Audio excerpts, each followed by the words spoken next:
Hello dear parents. तो ये video मेरा आप सभी पेरेंट्स के लिए है। अक्सर मुझसे ये पेरेंट्स पूछते हैं कि हमें बाकी इंस्टीट्यूट्स में तो लाखों की स्कॉलरशिप मिल रही है, 1 लाख की स्कॉलरशिप, 1.5 लाख की स्कॉलरशिप, ये स्कॉलरशिप आप क्यों नहीं देते हैं। तो आज इस वीडियो में मैं इसी का जवाब दूंगा कि क्यों हम स्कॉलरशिप नहीं दे पाते हैं। हम चाहते हैं कि हम बच्चों को ज़्यादा से ज़्यादा स्कॉलरशिप दें, लेकिन हमारा एक और पेरेंट्स और उनके बच्चों से प्रॉमिस है। प्रॉमिस ये है कि हम अपनी क्लास में एक बैच में 35 बच्चों से ज़्यादा नहीं रख सकते। जहां हम बात करें बाकी इंस्टीट्यूट्स की, वहां पर 100 बच्चे, 150 बच्चे भी एक क्लास में बैठते हैं। जहां एक स्टूडेंट, एक पढ़ने वाला स्टूडेंट भी कहीं बीच भीड़ में कोने में बैठकर अपने टैलेंट को बिगाड़ रहा होता है, वो कहीं गुम हो जाता है। ये हम हमारे इंस्टीट्यूट में होने नहीं दे सकते। हम चाहते हैं कि हमसे पढ़ने वाले जो भी बच्चे हैं, हम उनके टाइम और उनकी दी गई फीस के साथ पूरा जस्टिस करें। और इसी वजह से हमारी एक लिमिटेशन हो जाती है कि सिंस बाकी इंस्टीट्यूट्स की तरह हमारे इंस्टीट्यूट में एक क्लास में भीड़ नहीं जमा कर सकते, इस वजह से हम हैवी स्कॉलरशिप नहीं दे सकते। दूसरा रीजन, हम हमारे स्टूडेंट्स के लिए 24 आवर्स अवेलेबल रहते हैं। मतलब बच्चा अगर 8 बजे हमारे यहाँ पर आता है तो 2 बजे क्लास करने के बाद वो घर नहीं जाता। हम उसे पर्सनल गाइडेंस, उसके डाउट्स और जो भी उसका छूट रहा होता है उसके लिए उसकी हेल्प करते हैं, उसका सपोर्ट करते हैं। हम उन टीचर्स में से नहीं हैं जो क्लास में जाने के बाद अपने स्टूडेंट से कांटेक्ट खत्म कर देते हैं। और तीसरी बात, हम बच्चों की ना ही सिर्फ एकेडमिक ग्रोथ पर ध्यान देते हैं बल्कि उनकी पर्सनल हेल्थ पर भी ध्यान रखते हैं। कई बार बच्चों में टैलेंट होता है लेकिन वो भीड़ में जाने के बाद टीचर से बात तक नहीं कर पाते हैं, लेकिन हम ऐसे टीचर्स हैं जो बच्चों को देखकर खुद उनके पास आगे जाकर ये कहते हैं कि आपको क्या हो गया है, क्या आप किसी प्रॉब्लम से गुजर तो नहीं रहे हैं। और ये सिर्फ और सिर्फ संभव तभी हो पाता है हम एक बैच में लिमिटेड बच्चे रखें, और इसी वजह से हम हैवी स्कॉलरशिप नहीं दे पाते। और भी कई रीजंस हैं जो हमें, हमारे संस्थान को बाकियों से अलग बनाता है। जैसे कि कई बार बाकी इंस्टीट्यूट्स में बिना पूरा सिलेबस कराए टीचर्स चेंज हो जाते हैं। हर अगले चैप्टर्स में नए नए टीचर्स आते रहते हैं, जिसका प्रभाव बच्चे की पढ़ाई पर पड़ता है। हमारे IIT गाइड इंस्टीट्यूट में ऐसा होने की गुंजाइश भी नहीं है। IIT गाइड में जो टीचर आपके करिकुलम को स्टार्ट करेगा वही टीचर आपके करिकुलम के एंड तक आपके साथ रहेगा।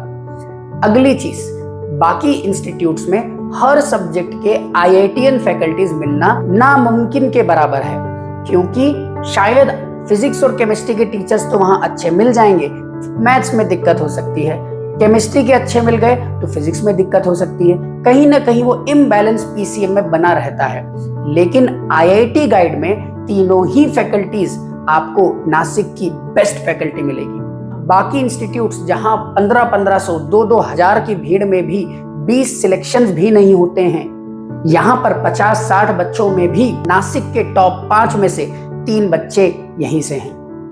तो कहने का मतलब यह है कि हो सकता है कि हमारी फीस बाकी संस्थानों के मुकाबले थोड़ी ज्यादा हो, लेकिन मैंने ऐसे कई पेरेंट्स देखे हैं जो 2-2 लाख, 2.5 लाख, 2.5 लाख की फीस में एनरोल तो हो जाते हैं ये सोचकर कि हमारे बच्चे की फीस कम लग रही है तो हम यहाँ पर चले जाते हैं, लेकिन अल्टीमेटली JEE मेंस में भी सिलेक्शन नहीं हो पाता है, क्योंकि वो भीड़ ही ऐसी है, वो सिस्टम ही ऐसा है जहाँ टीचर्स चेंज होते हैं, वो सिस्टम ही ऐसा है जहाँ पर भीड़ होती है। और भी ऐसी कई चीज़ है जो हमारे संस्थान को बाकी संस्थानों से अलग बनाती है। सबसे पहले, जब बच्चा बाकी संस्थानों में जाता है तब वहां पर शहर की बढ़ती चकाचौंध में आकर बिगड़ जाता है और उसे देखने वाला कोई भी नहीं होता है। हम IIT गाइड में ना ही सिर्फ बच्चे को क्लास में परखते हैं बल्कि क्लास के बाहर, स्कूल के बाहर भी हम बच्चों पर नजर रखते हैं। और ऐसा बहुत कम होता है कि इतनी तीखी निगरानी कोई टीचर अपने बच्चों के लिए करता हो।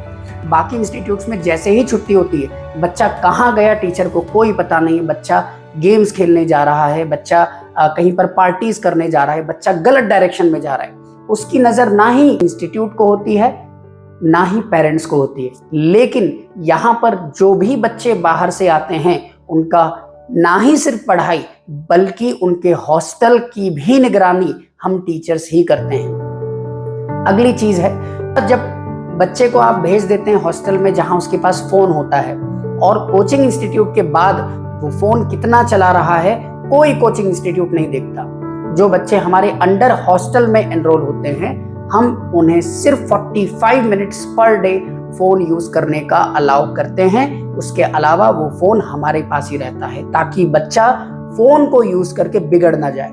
ये मेरा चैलेंज है कि इस लेवल का पर्सनल गाइडेंस हर बच्चे पर किसी भी इंस्टीट्यूट में आपको देखने को नहीं मिलेगा। हम बच्चों को ज्यादा से ज्यादा पर्सनली गाइड कर पाए इसीलिए कम बच्चे रखते हैं, और इसीलिए हम स्कॉलरशिप भी ज्यादा नहीं दे पाते। हमारा मेन मोटो ये है कि हम ना ही सिर्फ बहुत अच्छे पढ़ने वाले बच्चों का रिजल्ट निकालें, बल्कि हम एक ऐसे बच्चे का भी रिजल्ट निकालें, उसे भी अच्छी जगह पर पहुंचाएं जो एवरेज या बिलो देन एवरेज है। और ऐसे बच्चों से रिजल्ट तभी निकल पाता है जब हम बहुत ज्यादा निगरानी रखते हैं बच्चों की, बहुत ज्यादा पर्सनल गाइडेंस देते हैं। तो ये पर्सनल गाइडेंस हम दे पाए, इसी वजह से हम कम बच्चे रखते हैं और हमारी स्कॉलरशिप बहुत हैवी नहीं होती। मैं नाम नहीं लेना चाहूंगा, लेकिन ऐसे कई इंस्टीट्यूट्स रहे हैं जहां पर एक एक दो दो महीने केमिस्ट्री के फैकल्टीज भी नहीं रहे हैं। आप वहां पर लाखों की स्कॉलरशिप तो ले लेंगे, लेकिन आपको पढ़ाई भी ऐसी ही मिलेगी, पर्सनल गाइडेंस भी ऐसा ही मिलेगा। जैसे बाकी जगहों पर अंगूठा लगाकर, आईडी कार्ड दिखाकर बच्चे क्लास से बाहर चले जाते हैं, लेकिन यहाँ पर जैसे ही बच्चे क्लास में आते हैं और हमें शायद अगर कोई बच्चा क्लास में नहीं दिख रहा है तो हम पेरेंट्स को डायरेक्ट इन्फॉर्म करते हैं। ऐसा करना इसलिए संभव है क्योंकि हम भीड़ नहीं रखते। बच्चा जब क्लास ही नहीं करेगा तो उसका रिजल्ट भी कैसे आएगा, और अल्टीमेटली इस भीड़ में कम फीस तो लग जाती है लेकिन सिलेक्शन नहीं होता है। तो अल्टीमेटली मैं यही कहूँगा, 5 रुपए वेस्ट करने से अच्छा है 8 रुपए का इन्वेस्टमेंट किया जाए। Thank you.